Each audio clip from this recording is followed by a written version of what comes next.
मेरो कमेन्ट अगाडि ल्याउँदै गफ मात्र लाउने कि पैसा पनि तिर्ने यो मान्छे चाहिँ हजुरहरु मेरो आफ्नै कमला नाना हो हैन टिकटक बनाउन एउटा टिकटकमा धेरै जनाले तँलाई हेर्नु खोजिरहनु भएको छ भनेको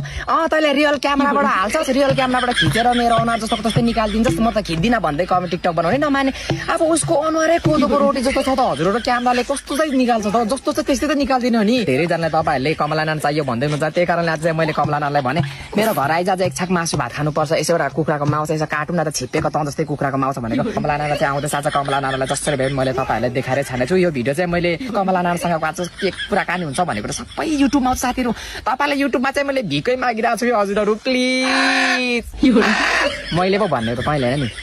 प्लिज हजुरहरु टिकटकमा जस्तै नयाँ देखाइदिनु पर्यो है युट्युबमा पनि युट्युबमा मेरो नाम टिकाराम र छ तपाईले स्क्रिनमा देखिरहनु भएको धेरै जना टिकटकबाट आइरहनु भएको छ मेरो युट्युबमा नि भाइ म टिकटकबाट आएको है भनेर धेरै जनाले कमेन्ट गरिरहनु भएको छ सब्स्क्राइब पनि बढिरहेको छ तपाईहरुको यो माया टिकटकको